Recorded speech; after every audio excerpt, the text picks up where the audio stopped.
Welcome to HeadLocke, the official podcast of the John Locke Foundation. I'm Mitch Kokai. COVID-19 has prompted policymakers to rethink many types of government regulation. The search for a vaccine should lead us to reconsider rules involving pharmacists. And joining us to explain why is Courtney Joslin. She's a commercial freedom fellow at the R Street Institute, and she authored a recent paper for the Mercatus Center. It's titled COVID-19 Vaccine Administration and Pharmacist Scope of Practice Reform. Courtney, welcome to HeadLocke. Thanks for having me. So basically, this is tied into one of the key issues that people are thinking about right now, and that is, how do we deal with COVID-19? One of the ways is to get a vaccine and get this vaccine to people. That leads into something that you're interested in, and that is making sure that the government isn't standing in the way of pharmacists being able to help. Tell us about your report. Sure. So this report came about after sort of COVID, when the pandemic hit the U.S. What we saw for those of us who work on health deregulation and just regulations in healthcare in general, what we saw was that a lot of states and even the federal government were suddenly rolling back a lot of regulations that previously restricted healthcare professionals from doing certain primary care duties and that sort of thing. And so the question kind of became, okay, what else is regulated and how, and what's kind of standing in the way of not only of a COVID vaccine, for example, as we'll talk about, but also in terms of just people being able to get healthcare without visiting a doctor's office during social distancing and that sort of thing. So this kind of came about as a way to look at, okay, how are pharmacists who are performing an increasing number of primary care duties, which is beneficial, but how are they being restricted when it comes to vaccine administration? Because states, as again we'll talk about, they differ state to state in terms of what they allow pharmacists to do with vaccinations and what they don't allow them to do. And so this report looks at what the current restrictions are on pharmacists providing vaccinations to people in the states. It looks at the differences among the states. And then I talk about some of the ways in which we can improve regulation in the states to encourage vaccination and to make it easier for people to receive the vaccination. Because as with COVID, as you've said, it's really important that we get uptake with this vaccination quickly once we have a successful vaccine. And so we want to make sure that state regulations aren't standing in the way of allowing that to happen, which in many cases, these regulations are standing in the way. You mentioned that your report takes a look at how the rules stand across the country, different states. Are most of the states putting barriers in place for these pharmacists that don't really need to be there? They are. There's a surprising number of restrictions based on age, for example, prescription requirements that aren't placed on doctors. So, for example, for a flu vaccine, I like to talk about neighboring states because I think that gets across the point of how there are these discrepancies that don't really make a lot of sense.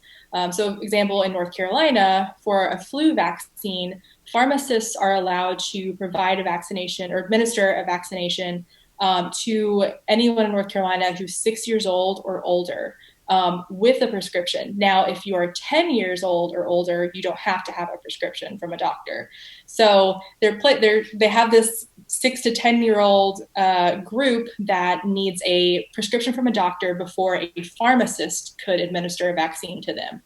Now, if you go just a little bit over west to Tennessee, pharmacists are allowed to administer flu vaccines to anyone in the state, regardless of age. And then if you go a little bit further south into South Carolina, what you'll find is that if you are under 12 in South Carolina, you can get a flu vaccine from a pharmacist if you have a prescription. If you're older than 12, then you do not have to have a prescription and can get a vaccine from a pharmacist. And this is we're just talking about the flu vaccine, right? There are all kinds of vaccines that the CDC recommends for children, especially, and for those who are elderly. And as you can imagine, if we're just talking about the flu vaccine in this case, all of these other vaccines also have these various restrictions depending on the state you're in. So it becomes really confusing for someone who just wants to know whether or not they can go to the pharmacy to get a vaccine.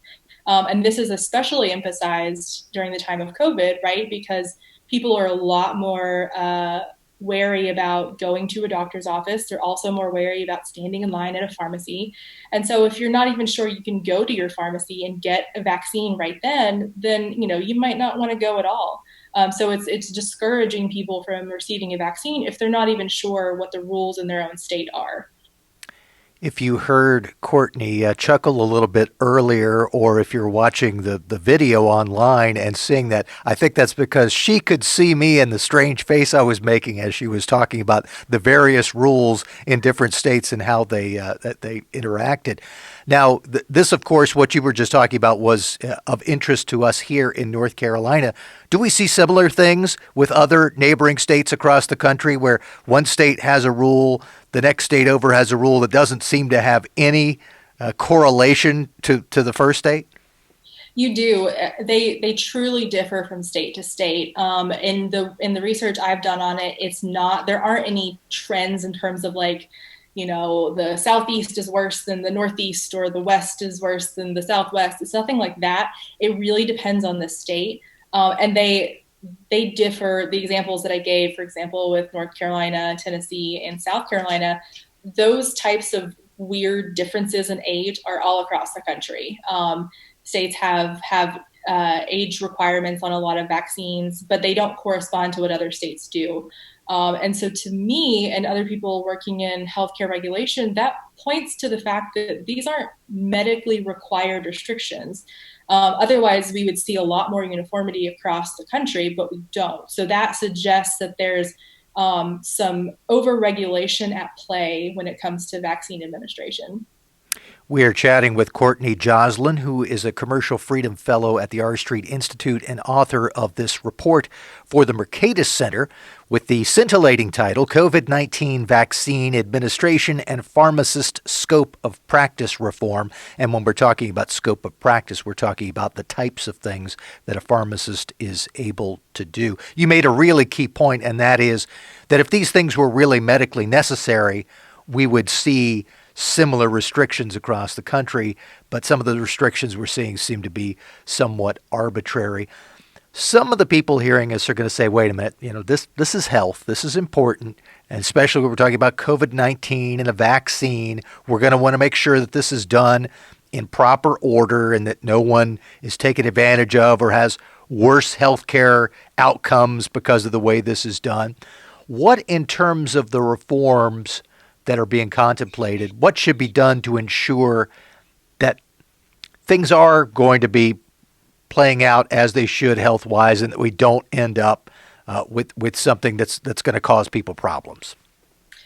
Sure. So, I mean, a lot of the answer to that question is definitely on the development side of the vaccine. But I think what's important when it comes to vaccine administration with COVID, once we have a vaccine for it that's able to be widely administered, is if the CDC is going to work really the CDC, the FDA, and every related government body is going to work to see if there are any restrictions that do make sense on a COVID vaccine. So there might be some sort of, if you've had certain conditions, maybe you don't want to get a vaccine or whatever. It'll really play out once we get the vaccine. In that case, the state's medical boards and boards of pharmacy and even the boards of nursing can work together to ensure there's one protocol across each of their agencies, so that, like, let's say a physician is giving the COVID vaccine, they're adhering to the same standards as a pharmacist is, as a physician's assistant is, anyone who's giving this vaccine. So I think as long as there's a standard where, if there are any restrictions that are medically necessary on patients to not receive a COVID vaccine, as long as they're applied to each of these medical professionals, there shouldn't be any problem. And this has kind of been the case with other scope of practice reforms with pharmacists, for example, where a lot of people have advocated for them to be able to prescribe certain medications, and they're prescribing along the same standards as a physician would. So as long as there's that uniformity, I think that will ensure, successful vaccination and safe vaccination, because it is important, obviously, to make sure we're not rushing into things, we're not, gambling with people's health for the sake of getting a vaccine faster. We have seen here in North Carolina that the COVID-19 pandemic has prompted some relaxation of regulations. And in fact, we've seen that this has come into effect with this very topic, pharmacists administering vaccines. You've had a chance to look at just some of the basics that were spelled out in a COVID-19 relief package. What did you think about what North Carolina has done on this front? So I think North Carolina is a great example of proactive reforms that are going to ensure better vaccination of COVID. So what North Carolina did was basically say, if the legislature is not in session and we happen to get a vaccine available, we can issue a statewide order that allows pharmacists to administer the COVID vaccine during that period. Now, this would be a temporary measure which a lot of states are doing with a lot of health stuff right now. They're doing a lot of temporary measures, and it would need to be made permanent through law. So that would require legislative action after the order was initiated, or if there is a vaccine available while the legislature is in session, then I think they would probably have to do it that way as well. But it's really important that they're thinking about this now, because a lot of states aren't taking action on this yet. And they really should, because otherwise you can imagine how many other things that have to do with COVID, economic recovery during this period. We have a lot of things on state legislatures' plates right now. The last thing we need is to worry about a vaccine too late. We need to go ahead and put these orders in place so that pharmacists are able to administer as best they can to more people. And so I think that's great that North Carolina has taken that statewide order step, because that's really important to just allowing them to do it in the first place. We haven't really touched on this yet, but what happens both in North Carolina and nationwide if pharmacists are blocked more than they need to be in terms of administering these vaccines? Is this going to cause a problem for our response and recovery from COVID?